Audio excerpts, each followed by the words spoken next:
Good morning student, हमारे online क्लासों में आपका स्वागत है। तो आज हम जो हमारा पिछली जो क्लास में था मानव का जो तंत्र है, उत्सर्जन तंत्र है, वो पॉइंट पूरा हो गया था। अब हमारा जो अगला नया चैप्टर है पार्ट नंबर 23, उसका पार्ट फर्स्ट, और उसका नाम है मानव श्वसन तंत्र। किसके बारे में पढ़ेंगे? हम मानव श्वसन तंत्र के बारे में पढ़ेंगे।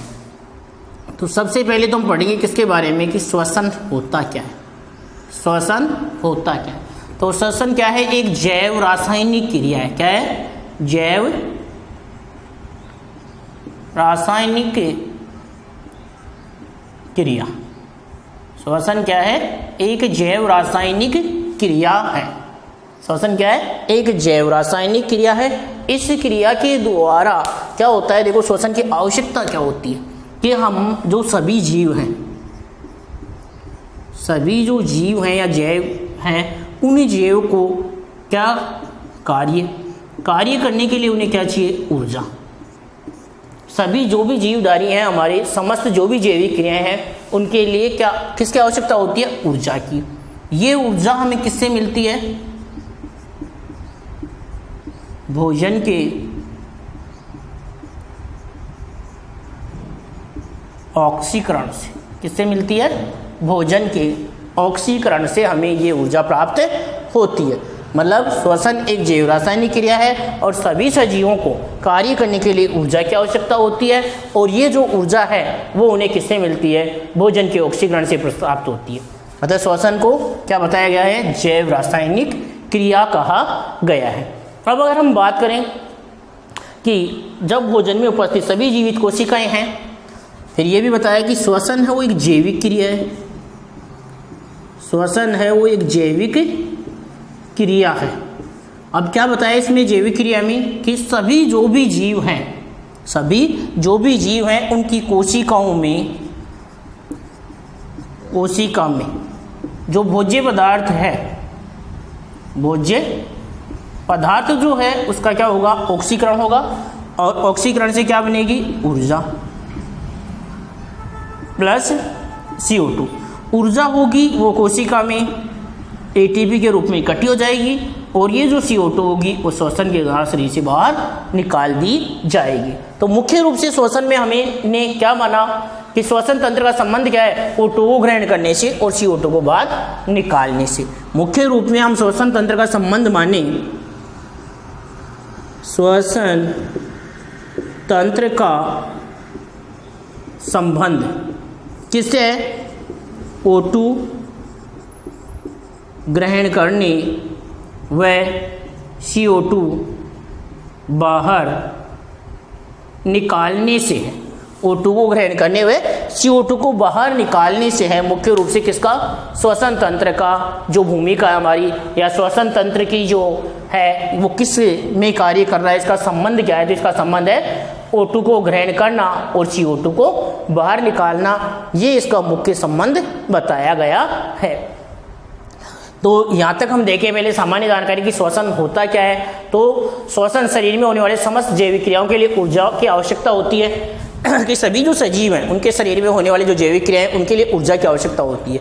ये ऊर्जा किससे मिलती है? भोज्य पदार्थों के ऑक्सीकरण से प्राप्त होती है। अतः श्वसन एक क्या है? जैव रासायनिक क्रिया है। जो खाद्य पदार्थों के ऑक्सीकरण, श्वसन एक जैव रासायनिक है जिसमें जीवित कोशिका में उपस्थित भोजन के ऑक्सीकरण के फलस्वरूप क्या मिलती है? ऊर्जा मिलती है, और वो ऊर्जा जो बन रही है वो ऊर्जा रासायनिक ऊर्जा ATP के रूप में संग्रहित कर ली जाती है और कार्बन डाइऑक्साइड को बाहर निकाल दिया जाता है। अतः जो हमारा श्वसन तंत्र है उसका संबंध मुख्य रूप से क्या हुआ?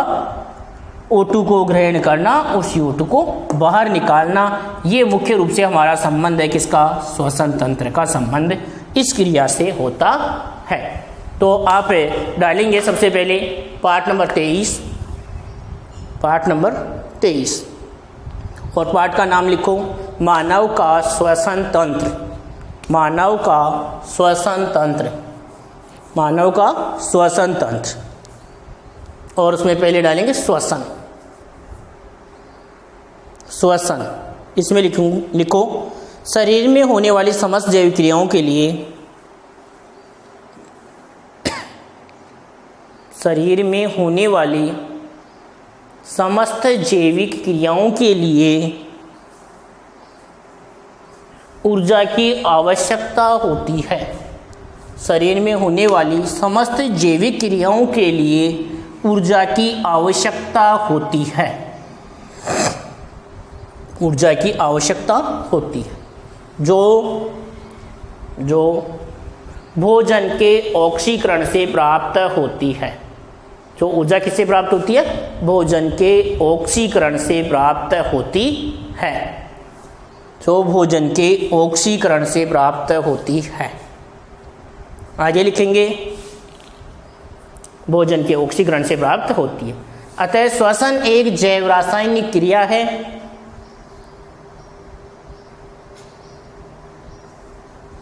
अतः श्वसन एक जैव रासायनिक क्रिया है। श्वसन एक जैव रासायनिक क्रिया है जिसमें अतः श्वसन एक जैव रासायनिक क्रिया है जिसमें जीवित कोशिकाओं में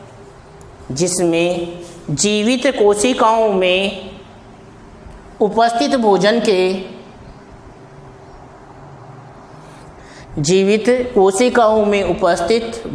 के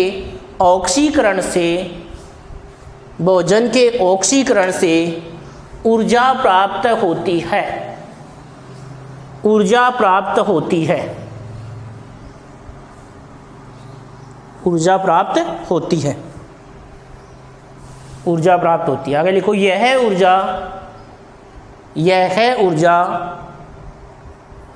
ऊर्जा रासायनिक ऊर्जा एटीपी के रूप में, यह ऊर्जा रासायनिक ऊर्जा एटीपी के रूप में,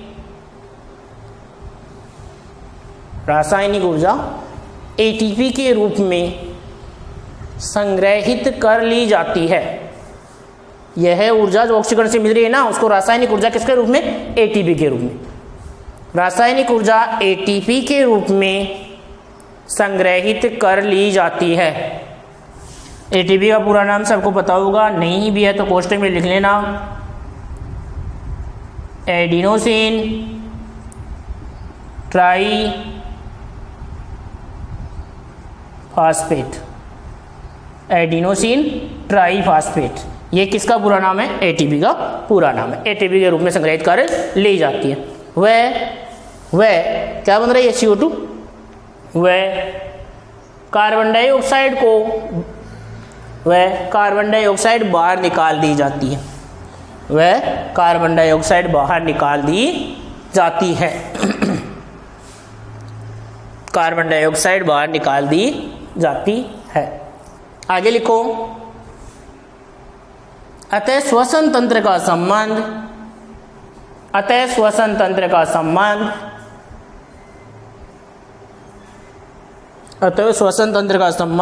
O2 को ग्रहण करने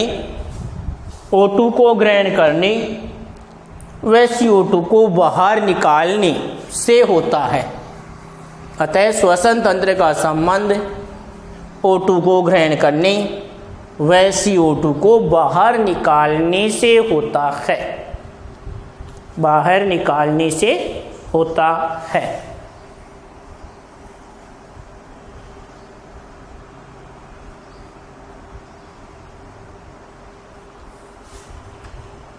सही।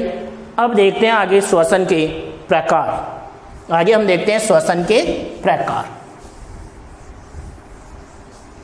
श्वसन मुख्य रूप से दो प्रकार का होता है। एक तो होता है बाह्य श्वसन और एक होता है कोशिकीय श्वसन।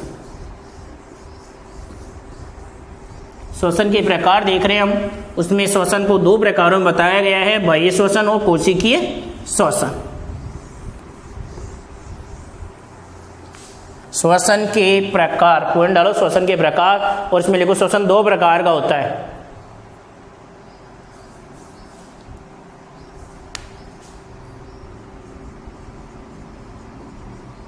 श्वसन के प्रकार, और उसमें क्या लिखोगे? दो प्रकार का होता है। दो प्रकार का होता है। अब उसमें पहला नंबर एक बाह्य श्वसन और दूसरा आंतरिक या कोशिकीय श्वसन, आंतरिक या कोशिकीय श्वसन, और एक है बाह्य श्वसन।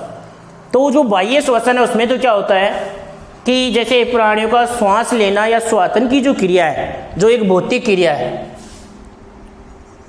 जिसको हम बोलते हैं श्वास लेना या श्वसन की क्रिया, ये किस में आती है? बाह्य श्वसन में। और ये कैसी क्रिया है? भौतिक क्रिया है। कैसी क्रिया है? भौतिक क्रिया है। मतलब O2 ग्रहण करना और CO2 बाहर निकालना, जो हम श्वसन कर रहे हैं अंदर बाहर ये कर रहे हैं, वो क्रिया श्वास लेना जो हमारी यह श्वसन क्रिया है, वो श्वसन का बाह्य श्वसन प्रकार है। कौन सा श्वसन प्रकार है? बाह्य श्वसन प्रकार है। जबकि दूसरा जो हमारा अंतः श्वसन है उसमें क्या होता है? कोशिकाओं द्वारा ऑक्सीजन का उपयोग। इस अंतः श्वसन में क्या होता है? कोशिका ऑक्सीजन का उपयोग करती है और क्या बनाती है? CO2 का उत्पादन करती है। कोशिकाओं द्वारा ऑक्सीजन का उपयोग तथा कार्बन डाइऑक्साइड और ATP के उत्पादन से संबंधित आंतरिक क्रियाएं, ATP के उत्पादन से संबंधित जो आंतरिक क्रियाएं होती हैं उसे हम आंतरिक श्वसन या कोशिकीय श्वसन कहते हैं। अब ये आंतरिक श्वसन दो प्रकार का होता है। अब हम आंतरिक श्वसन की बात करें तो आंतरिक श्वसन दो प्रकार का होता है, एक तो ऑक्सी श्वसन और एक अनोक्सी श्वसन। ऑक्सी श्वसन और दूसरा होता है अनोक्सी श्वसन। दूसरा श्वसन क्या होता है? अनोक्सी श्वसन, और एक होता है ऑक्सी श्वसन। तो हमारा जो आंतरिक श्वसन है, कोशिकीय श्वसन है, उसके दो प्रकार बताए, एक ऑक्सी श्वसन और एक अनोक्सी श्वसन। जब कोशिकीय श्वसन ऑक्सीजन की उपस्थिति में होता है, जब कोशिका में श्वसन क्या हो? O2 की उपस्थिति में हो तो उसे ऑक्सीय श्वसन कहते हैं, और जब कोशिका में श्वसन O2 की अनुपस्थिति में होता है तो उसे हम अनोक्सी श्वसन कहते हैं। ऑक्सी श्वसन हमारी जो सामान्य कोशिकाएं हैं उनमें ऑक्सी श्वसन ही होता है, लेकिन अनोक्सी श्वसन जैसे हमारी अत्यधिक परिश्रम करते हैं तो कुछ मांसपेशियों में अनोक्सी श्वसन भी हो जाता है, और उसके दौरान क्या बनता है? लैक्टिक अम्ल। क्या बनता है? लैक्टिक अम्ल का निर्माण होता है। इस लैक्टिक अम्ल के निर्माण के द्वारा हमारी को थकान या मांसपेशियों में दर्द महसूस होता है। उसका कारण है अनोक्सी श्वसन। उसका कारण क्या है? अनोक्सी श्वसन। तो ये हुआ हमारा किसके बारे में? श्वसन के प्रकार के बारे में। तो श्वसन के प्रकार में श्वसन दो प्रकार का होता है। नंबर एक होता है बाह्य श्वसन।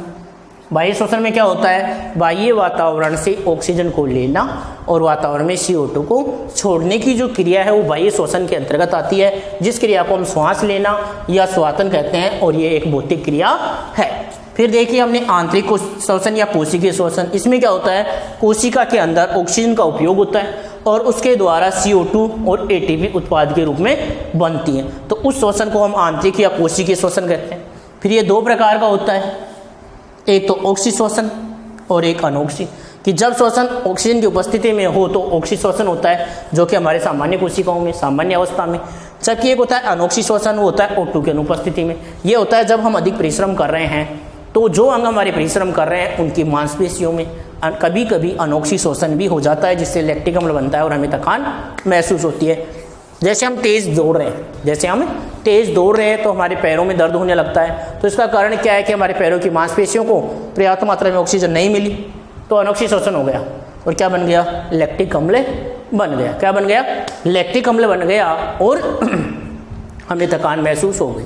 ज़्यादा दूर चल रहे हैं तो थकान महसूस हो गई, ज़्यादा बैठे हुए हैं तो थकान महसूस हो गई, सो रहे हैं तो थकान महसूस हो गई। तो अभी यहाँ पर मैं एक बात आपको बताता हूँ कि हमें मतलब ज़्यादा कार्य करें तो आराम की आवश्यकता होती है। वो इसी कारण होती है कि हमारी मांसपेशियों को आराम मिले। लेकिन हमारा एक अंग है जो लगातार चलता रहता है, वो अंग कौन सा है? हृदय। कौन सा अंग है? हृदय। हमारा हृदय लगातार चालू रहता है। हृदय में भी आपको हार्ट अटैक जे संबंधी देखा था कि उस पेशियों को पर्याप्त मात्रा में ऑक्सीजन नहीं मिलने पर उनमें ऐंठन उत्पन्न हो जाती है और हमें सीने में तेजी से दर्द होता है। और अगर ये स्थिति लंबे समय तक बनी रहती है तो हृदय पेशियाँ मृत हो जाती हैं और व्यक्ति की क्या हो जाती है, मृत्यु हो जाती है। लेकिन ये हर स्थिति में नहीं होता है। उसका कारण यह है कि हमारी हृदय की जो पेशियाँ है ना, उनमें एक मायोग्लोबिन वर्णक होता है। कौन सा वर्णक? मायोग्लोबिन वर्णक होता है। वो वर्णक अतिरिक्त ऑक्सीजन को इकट्ठा रखता है, कमी होने पर वो ऑक्सीजन दे देता है और हृदय पेशियों में कभी भी ऑक्सीजन की कमी नहीं होती है। तो ये हमारा देखा हमने किसके बारे में, श्वसन के प्रकारों के बारे में समझा। एक बार फिर से आप देख लें श्वसन के प्रकार क्या होते हैं। श्वसन दो प्रकार का होता है। पहला आता है बाह्य श्वसन। बाह्य श्वसन में किसे कहते हैं, ऑक्सीजन लेना और CO2 बाहर निकालना, मतलब श्वास लेना या श्वासन की क्रिया जो बाह्य श्वसन कहलाती है। और ये एक भौतिक क्रिया है, कोई रसायन पदार्थ कोई क्रिया नहीं हो रही इसमें। ऑक्सीजन अंदर CO2 बाहर, ऑक्सीजन अंदर CO2 बाहर, ये क्रिया हो रही है। फिर आंतरिक या कोशिकीय श्वसन। इस श्वसन में क्या होता है, कोशिका में ऑक्सीजन का उपयोग होता है और CO2 और ATP उत्पाद के रूप में बनते हैं, तो वो आंतरिक श्वसन कहलाता है। आंतरिक श्वसन दो प्रकार के बताए हैं, एक तो ऑक्सी श्वसन जो ऑक्सीजन की उपस्थिति में होता है, एक अनॉक्सी श्वसन जो ऑक्सीजन की अनुपस्थिति में होता है। तो आप लिखें श्वसन के प्रकार, श्वसन के प्रकार, श्वसन के प्रकार।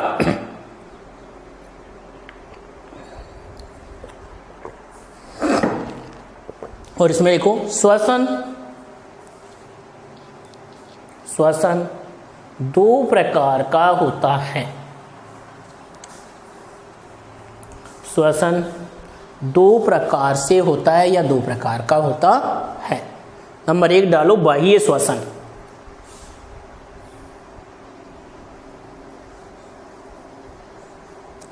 बाह्य श्वसन, इसमें लिखो प्राणी के द्वारा ऑक्सीजन को अंदर ग्रहण करने, प्राणियों के द्वारा ऑक्सीजन को अंदर ग्रहण करने एवं CO2 को बाहर निकालने की प्रक्रिया को, प्राणियों के द्वारा ऑक्सीजन को अंदर ग्रहण करने एवं CO2 को बाहर निकालने की, एवं CO2 को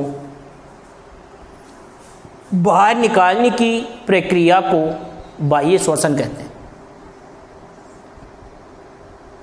बाह्य श्वसन कहते हैं।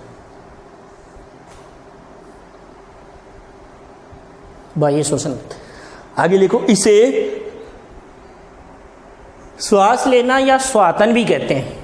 इसे श्वास लेना या श्वातन भी कहते हैं। श्वास लेना या श्वातन भी कहते हैं।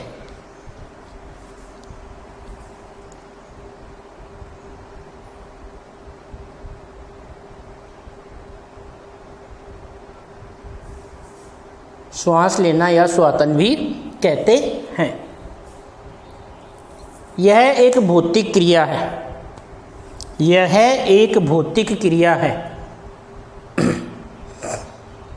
यह एक भौतिक क्रिया है।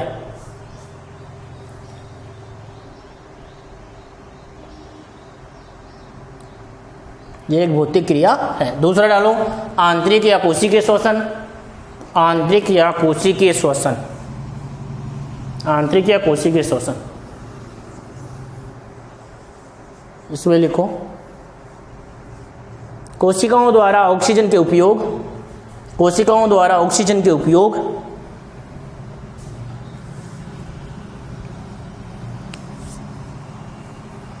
कोशिकाओं द्वारा ऑक्सीजन के उपयोग तथा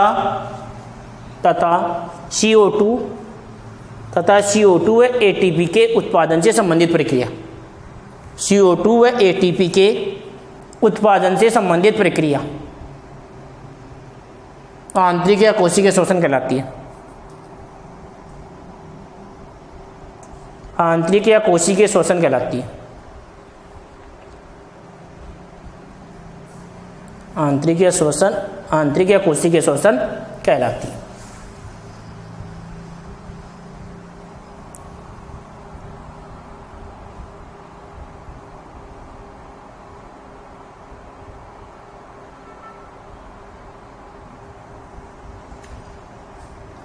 आंतरिक या कोशिकीय श्वसन कहलाती है। आगे लिखो आंतरिक श्वसन दो प्रकार का होता है। आंतरिक श्वसन दो प्रकार का होता है। कि जो आंतरिक श्वसन बताया वो कितने प्रकार का होता है? दो प्रकार का होता है। आंतरिक श्वसन दो प्रकार का होता है। नंबर 1 और नंबर 1 डालो ऑक्सी श्वसन। ऑक्सी श्वसन,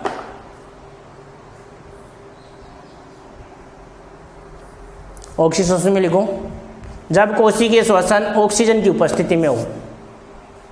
जब कोशिकीय श्वसन ऑक्सीजन की उपस्थिति में हो तो उसे कोशिकीय श्वसन कहते हैं। जब कोशिकीय श्वसन ऑक्सीजन की उपस्थिति में हो तो उसे कोशिकीय श्वसन कहते हैं। तो उसे कोशिकीय श्वसन कहते हैं। कोशिकीय श्वसन कहते हैं। दूसरा डालो अनोक्सी श्वसन। अनोक्सी श्वसन, इसमें क्या लिखोगे? जब कोशिकीय श्वसन ऑक्सीजन की अनुपस्थिति में हो। जब कोशिकीय श्वसन ऑक्सीजन की अनुपस्थिति में हो तो इसे अनोक्सी श्वसन कहते हैं। तो इसे अनोक्सी श्वसन कहते हैं।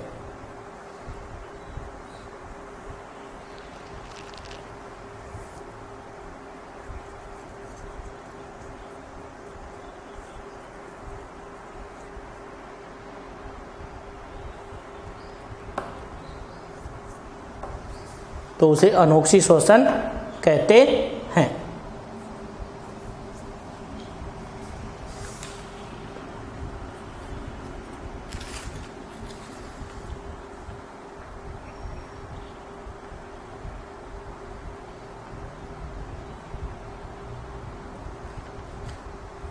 अब आगे देखते हैं हम इसके बाद में मनुष्य के श्वसन अंग।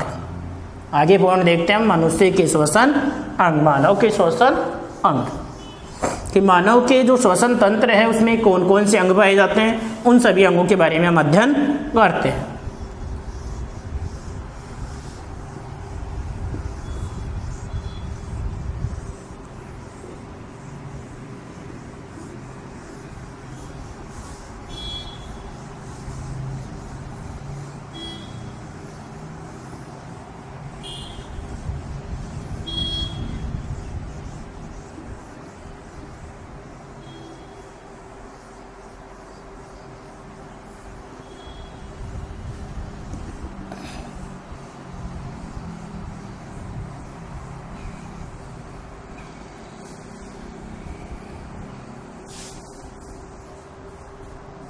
देखो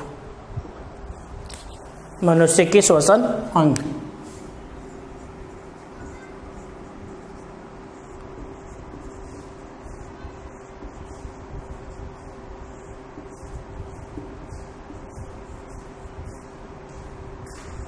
मनुष्य के श्वसन अंग देखो, मानव जो श्वसन अंग है उसमें से कौन कौन से श्वसन अंग मनुष्य में पाए जाते हैं उनके बारे में हम देखेंगे। तो सबसे पहले जो मनुष्य में श्वसन अंग है वो होते हैं क्या है? बाह्य नासा छिद्र। बाह्य नासा छिद्र, नासा गुहा, ग्रसनी, कांठ है,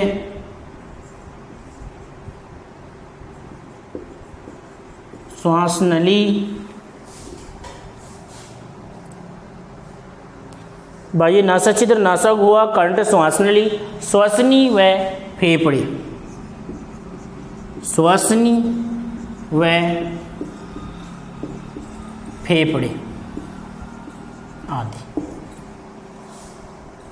फेफड़े ये क्या है? आते हैं, मतलब मानव श्वसन तंत्र के अंतर्गत बाह्य नासा छिद्र, नासा गुहा, कंठ, श्वास नली, श्वसनी व फेफड़े आते हैं। ये किसके अंतर्गत आते हैं? मानव श्वसन तंत्र के अंतर्गत पाए जाने वाले अंग हैं। अब ये निम्नलिखित हैं, इनके बारे में हम पढ़ेंगे। तो सबसे पहले पढ़ रहे हैं हम बाह्य नासा छिद्र, नासा गुहा और नासा ग्रसनी। किस किस के बारे में पढ़ रहे हैं हम? बाह्य नासा छिद्र, नासा गुहा और नासा ग्रसनी, इनके बारे में हम वर्णन कर रहे हैं। तो सबसे पहले देखो, मनुष्य में एक जोड़ी नासा द्वार पाए जाते हैं। क्या होते हैं मनुष्य में? एक जोड़ी नासा द्वार पाए जाते हैं। मनुष्य में क्या होते हैं? एक जोड़ी नासा द्वार पाए जाते हैं। मतलब ये कह रहे हैं कि जो मनुष्य होता है उसमें नासा द्वार होते हैं कितने? एक जोड़ी। एक जोड़ी मनुष्य में नासा द्वार पाए जाते हैं। उसके बाद में आगे क्या कह रहे हैं? जिनके द्वारा वायु नासा गुहा में जाती है। नासा द्वार एक जोड़ी पाए जाते हैं जिनसे वायु प्रवेश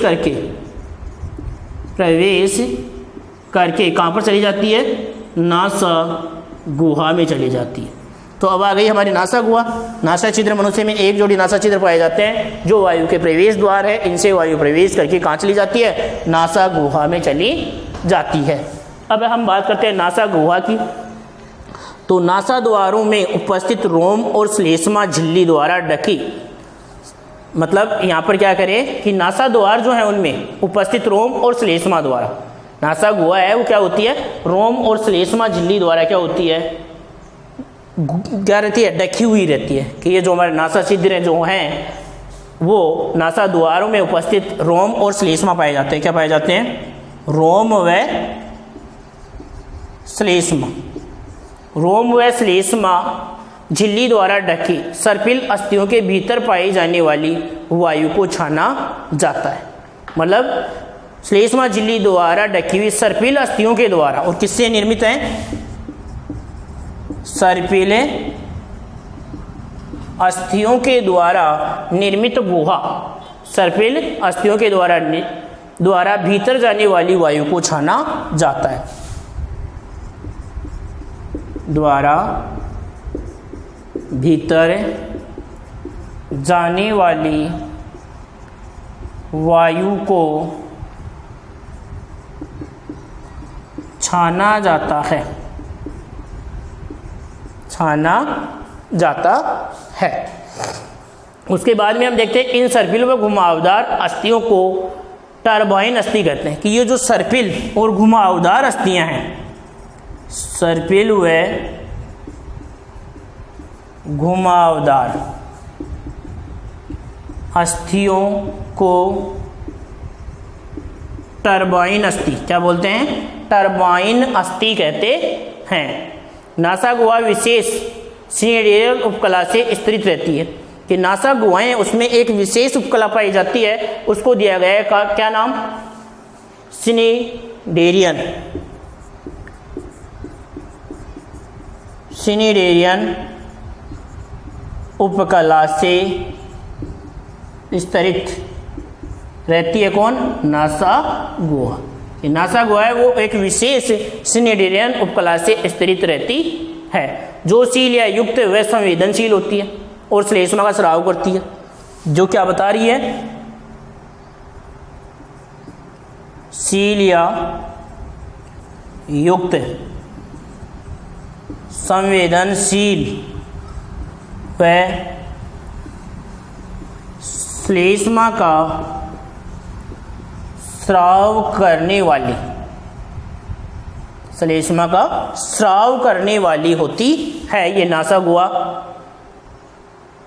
अब नासा मार्ग में नेजल, प्रीमैक्सिला, मैक्सिला और एथेमाइड अस्थियों का बनना होता है। अब आगे बात आती है कि जो हमारा नासा मार्ग है उसमें कौन कौन सी अस्थियां होती हैं। तो देखो नासा मार्ग में नेजल, अस्थियों के नाम है नेजल, प्रीमैक्सिला और मैक्सिला। प्रीमैक्सिला, मैक्सिला, नेजल, प्रीमैक्सिला, मैक्सिला और एथेमाइड अस्थियों का, एथेमाइड माइड अस्थियों का बना होता है, एथेमाइड अस्थियों का बना हुआ होता है नासा मार्ग। किसका? नेजल, प्रीमैक्सिला, मैक्सिला और एथेमाइड अस्थियों का बना हुआ होता है कौन? नासा मार्ग। नासा गुहा में वायु गर्म, ठंडी और नम होती है। ये जो नासा गुहा है जिससे ये मार्ग बना हुआ है उसमें वायु क्या होती है? नम, गर्म व ठंडी। अगर वायु हमारी नम ठंडी है तो वो गर्म हो जाती है, गर्म है तो ठंडी हो जाती है और नम होती है।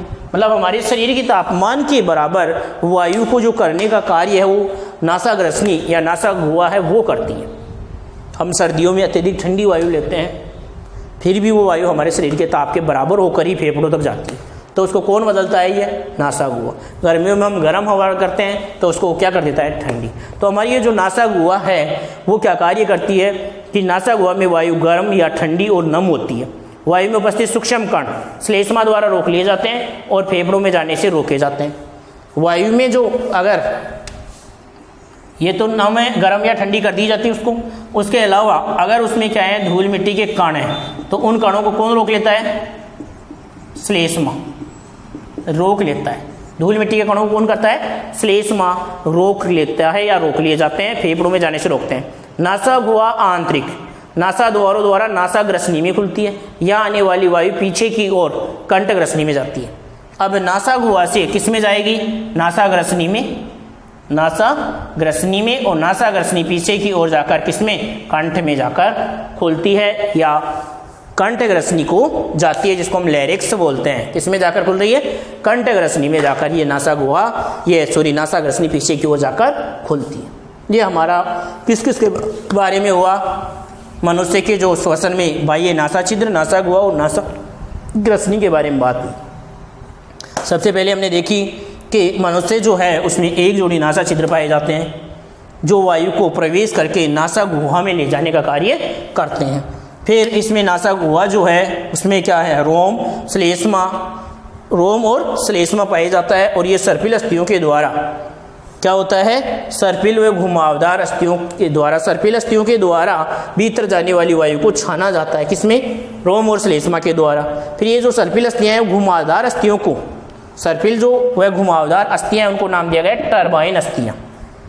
और फिर इसमें बताया कि नासा गुहा की जो भीतरी स्तर है ना वो विशेष उपकला का बना हुआ है जिसको बोलते हैं क्या? सिनेडेरियन उपकला से स्थित नासा गुहा होती है। फिर हमने देखा कि इस गुहा में सीलिया युक्त संवेदनशील और श्लेष्मा का स्राव करने वाली कोशिकाएं पाई जाती हैं। फिर हमारी ये जो नासा गुहा का मार्ग है वो कौन कौन सी अस्थियों से बना है? नेजल, प्रीमैक्सिला, मैक्सिला और एथेमाइड अस्थियों का बना हुआ घुमावदार स्थान होता है। इसका कार्य क्या है कि ये वायु को क्या करता है? नम, गर्म या ठंडी, गर्म या ठंडी व नम करने का कार्य करता है। और धूल मिट्टी के जो कण हैं वो किसमें? श्लेष्मा के द्वारा रोक लिए जाते हैं। फिर ये नासा गुहा नासा ग्रसनी में खुलती है और नासा ग्रसनी पीछे की ओर जाकर के कंठ ग्रसनी में जाकर खुल जाती है। ये हमारा हो गया मानव श्वसन के जो अंग थे उनमें बाह्य नासा छिद्र, नासा गुहा और नासा ग्रसनी। कोई दिक्कत किसी को? एक बार फिर से देख लो किस किस के बारे में पढ़ रहे हैं हम? बाह्य नासा छिद्र, नासा गुहा और नासा ग्रसनी के बारे में हम पढ़ रहे हैं। अब उसमें हम देखो क्या क्या पढ़ रहे हैं वो देखना एक बार।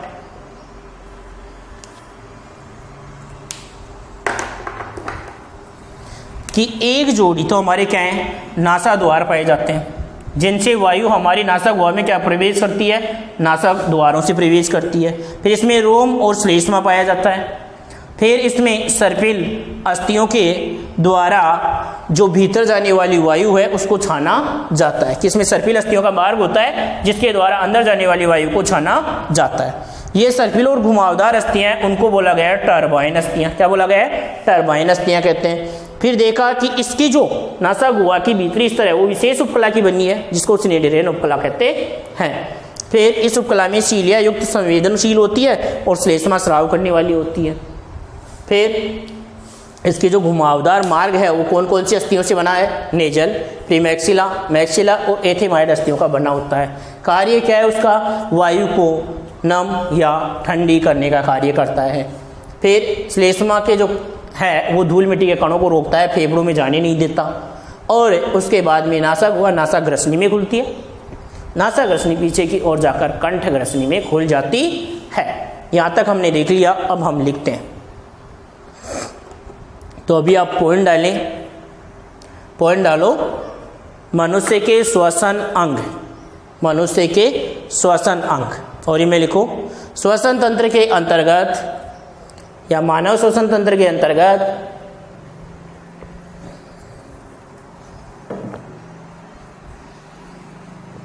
मानव श्वसन तंत्र के अंतर्गत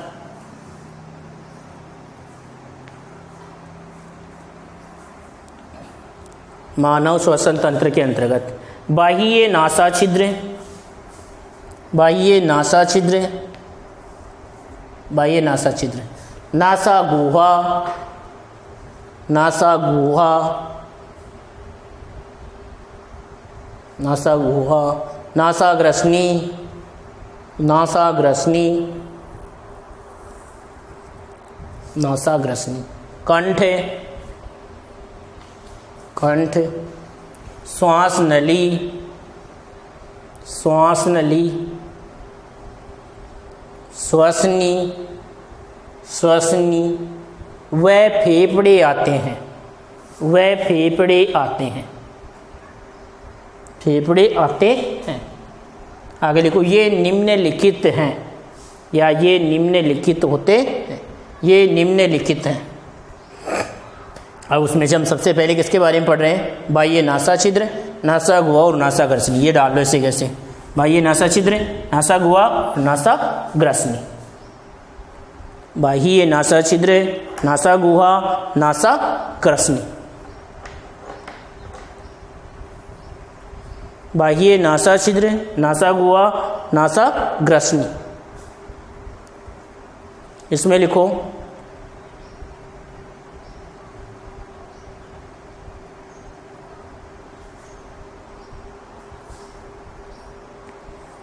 लिखो इसमें नीचे, मानव में एक जोड़ी नासा द्वार पाए जाते हैं, मानव में एक जोड़ी नासा द्वार पाए जाते हैं जिनके द्वारा वायु नासा गुहा में प्रवेश करती है, जिनके द्वारा वायु नासा गुहा में प्रवेश करती है।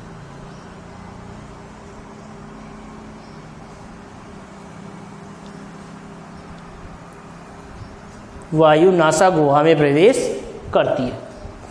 आगे लिखो,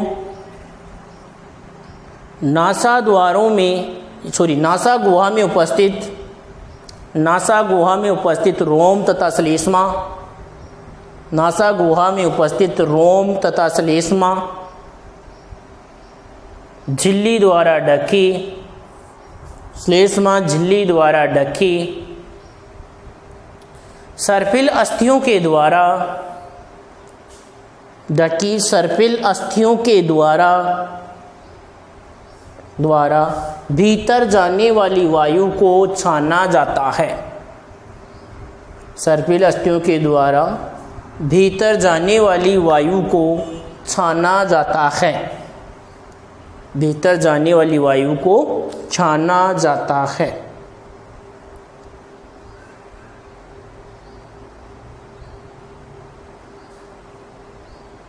छाना जाता है। फिर आगे अलग लाइन में पैराग्राफ बताकर लिखो, इन सर्पिल व घुमावदार अस्थियों को, इन सर्पिल व घुमावदार अस्थियों को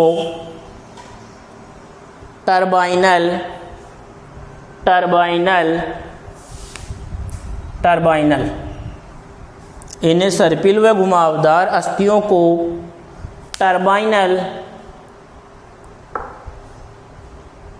सर्पिल व घुमावदार अस्थियों को टर्बाइनल अस्थि कहते हैं, टर्बाइनल अस्थि कहते हैं, टर्बाइनल अस्थि कहते हैं। आगे लिखो, नासा गुहा विशेष, नासा गुहा विशेष सिनेडेरियन, सिनेडेरियन विशेष सिनेडेरियन उपकला से सिनिडेरियन उपकला से स्तरित रहती है, स्तरित रहती है।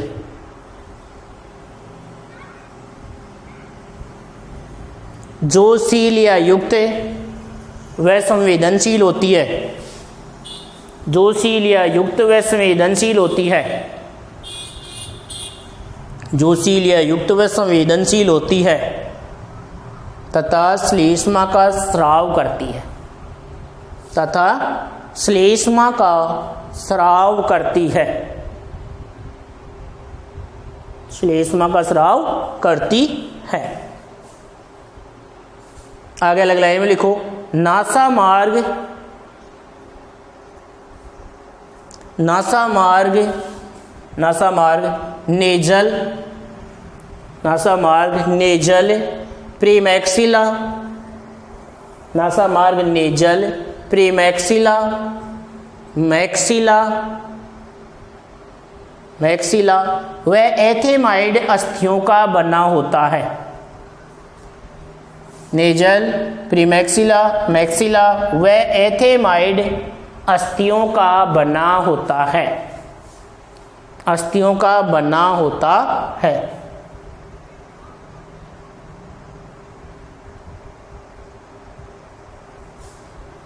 अस्थियों का बना होता है, लिख लिया।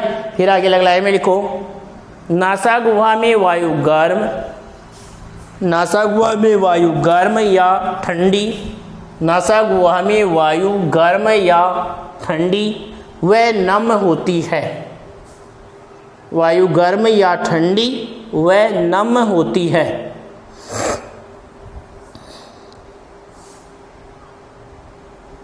आगे लिखो, वायु में उपस्थित सूक्ष्म कण, वायु में उपस्थित सूक्ष्म कण श्लेष्मा के द्वारा रोक लिए जाते हैं, वायु में उपस्थित सूक्ष्म कण श्लेष्मा के द्वारा रोक लिए जाते हैं और फेफड़ों तक नहीं जाते हैं, और फेफड़ों तक नहीं पहुंचते हैं, ऐसे लिख लो, फेफड़ों तक नहीं पहुंचते हैं।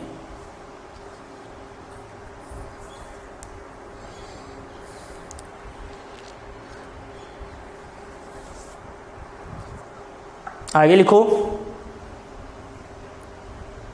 नासा गुहा आंतरिक नासा द्वारों द्वारा, नासा गुहा आंतरिक नासा द्वारों द्वारा, आंतरिक नासा द्वारों द्वारा नासा ग्रसनी में खुलती है, नासा ग्रसनी में खुलती है।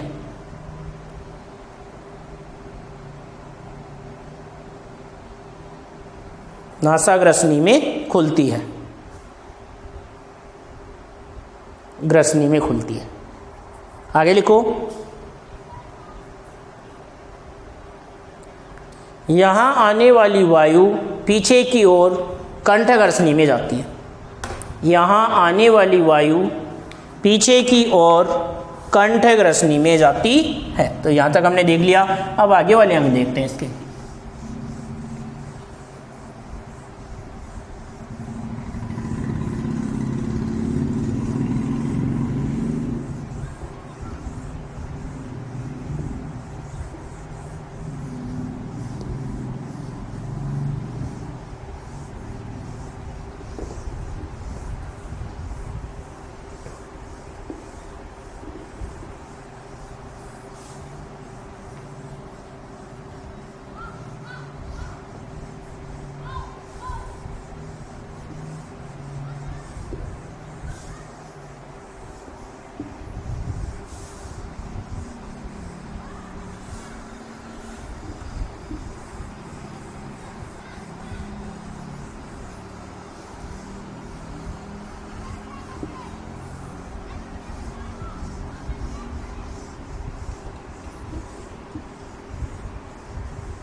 देखो आगे,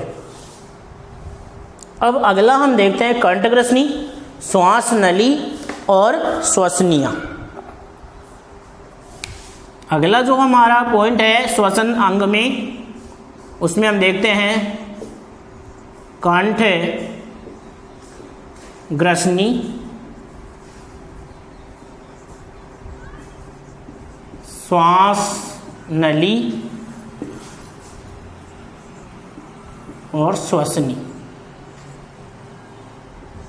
ये हेडिंग हमारा अगला कंठग्रसनी, श्वास नली व श्वसनी या श्वसनीय भी लिख सकते हो, श्वसनीय। अब इसमें हम देखते हैं सबसे पहले कंठग्रसनी। कंठ है जिसको हम बोलते हैं ग्लोटिस, क्या बोलते हैं? ग्लोटिस। ग्लोटिस कंठ है जिसको क्या कहते हैं? ग्लोटिस। लेरिक्स के मध्य से श्वास नली से जुड़ती है, मतलब ग्लोटिक्स और लेरिक्स इनके माध्यम से ये श्वास नली से जुड़ता है। ग्लोटिस, लेरिक्स, इन दोनों के माध्यम से ये किससे जुड़ता है? श्वास नली से जुड़ता है। किससे जुड़ता है? श्वास नली से जुड़ता है। श्वास नली से जुड़ती है। ये एक त्रिभुजाकार कक्षीय समान संरचना होती है जिसकी भित्ति को उपास्थ्य सहारा प्रदान करती है। मतलब जो हमारा कंठ है वो एक त्रिभुजाकार संरचना है। कैसी संरचना है? एक त्रिभुजाकार संरचना है जिसकी भित्ति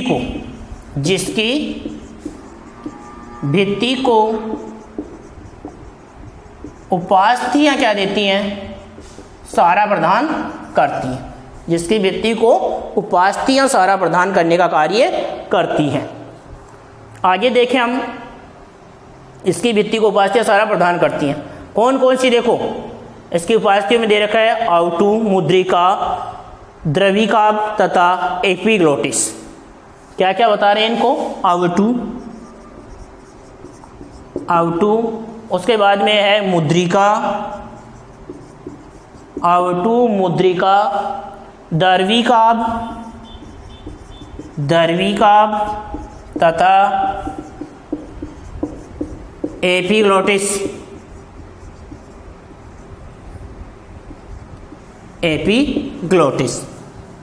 एपिग्लोटिस फिर कंठ में स्वर रज्जु भी उपस्थित होता है जो ध्वनि उत्पन्न करता है। इसी कंठ में क्या बताया गया है? स्वर रज्जु भी उपस्थित होता है जो क्या करता है? ध्वनि उत्पन्न करता है। जो क्या उत्पन्न करता है? ध्वनि उत्पन्न करने का कार्य करता है। उसके बाद में हम देखें कंठ के छिद्र को घाटी कहते हैं और ये छिद्र श्वास नली में खुलता है। कि इस कंठ में जो छिद्र पाया जाता है, कंठ के छिद्र को क्या बोलते हैं? घाटी। और ये किस में जाकर खुलता है? श्वास नली में खुलता है। किस में खुलता है? श्वास नली में खुलता है। कंठ का जो छिद्र है उस छिद्र को नाम दिया गया है कि घाटी, और ये जो घाटी है वो जाकर खुलता है किसमें? श्वास नली में खुलता है। अब हमारी जो श्वास नली है वो लगभग होती है 12 सेमी लंबी नली होती है और ये कंठ से जाकर वक्ष गुहा तक फैलती है। कि हमारी श्वास नली की बात करें तो लगभग 12 सेमी लंबी नली होती है। 12 सेमी लंबी नली होती है। और ये नली कहाँ से? कंठ से वक्ष गुहा तक। उसके बाद में वक्ष गुहा में जाकर ये 2 भागों में बढ़ जाती है और दोनों भाग अपने अपने और के फेफड़ों में प्रवेश कर जाते हैं, जिनको हम क्या बोलते हैं? श्वसनीय कहते हैं। क्या कहते हैं? श्वसनीय। गुहा तक फैली रहती है। इसका पश्च शिरा 2 श्वसनियों में बढ़ जाता है। श्वास नली एवं श्वसनियों की भित्ति क्रमशः सी तथा ओ आकार के उपास्थित छल्लों से आश्रित रहती है। अब श्वास नली पीछे की ओर इसका जो शिरा है वो 2 भागों में बढ़ जाता है। कितने भागों में? 2 भागों में बढ़ जाता है। किसमें? श्वसनियों में।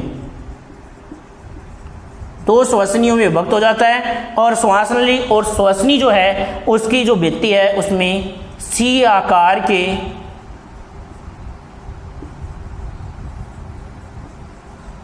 के उपास्थि से बने हुए छल्ले पाए जाते हैं, जिनका कार्य क्या होता है कि जब इनमें वायु नहीं हो श्वास नली में तो ये हमारी जो श्वसनियाँ हैं उनको पिचकने से बचाने का कार्य करते हैं। क्या कार्य करते हैं? जब इनमें वायु उपस्थित नहीं हो तो ये हमारे श्वसनियों को पिचकने से बचाने का कार्य करते हैं। कौन? ये सी आकार के जो उपास्थि से बने हुए जो छल्ले हैं वो हमारी श्वसनी को पिचकने से बचाने का कार्य करते हैं। तो अभी आज इतना ही देख रहे हैं हम इसमें। दोबारा से यहाँ से और देख लो कि हमारी जो कंटक रश्मि है जिसको हम ग्लोटेक्स फ्लेरिस या श्वास नली, इसके बारे में हम देख रहे हैं। ये त्रिभुजाकार होता है, इसकी भित्ति है उसको उपास्थियाँ सहारा देती हैं और इसमें आउटू मुद्रिका, दर्विकार तथा एपिग्लोटिस से उपास्थि होती है। कंठ जो है इसमें उसमें इसे स्वर रज्जु भी उपस्थित होता है कंठ में, जो क्या कार्य करता है? ध्वनि उत्पन्न करने का। कंठ में एक छिद्र होता है जिसको हम घाटी कहते हैं और वो किस में खुलता है? श्वास नली में। श्वास नली की बात करें तो वो लगभग कितनी होती है? 12 सेमी लंबी नली होती है और कंठ से वो किस में जाकर खुलती है? वक्ष गुहा में जाकर खुलती है, जिसके 2 भागों में बढ़ती है पीछे का सिरा जाकर 2 श्वसनियों में। श्वसनी और श्वास नली दोनों में सी आकार के उपास्थि से छल्ले पाए जाते हैं, जिनका कार्य क्या है कि जब हम वायु नहीं हो तो श्वसनियाँ पिचके नहीं, उनको श्वसनियों को पिचकने से बचाते हैं ये उपास्थि के बने हुए छल्ले। वरना अगर इनमें वायु नहीं भरी हो तो हमारी ये नली है वो क्या हो जाए? पिचक जाए। तो इन्हें पिचकने से बचाने का कार्य करते हैं ये उपास्थि से बने हुए छल्ले जो सी आकार के होते हैं। ये हमारा जो आज का टॉपिक था उसमें हमने पढ़ा श्वसन किसे कह रहे हैं, वो श्वसन के प्रकार पढ़े, फिर हमारे मानव के श्वसन अंग पढ़े। उनमें से श्वसन अंगों में सबसे पहले हमने नासा मार्ग, नासा गुहा, नासा ग्रसनी और कंठ पढ़ लिया। उसके बाद में हम आगे इसमें से ये श्वास नली में पढ़ेंगे और श्वसनियाँ भी पढ़ेंगे, वो पढ़ेंगे हम हमारी अगली क्लास में। तो आज की क्लास में इतना ही। जय हिंद, जय भारत।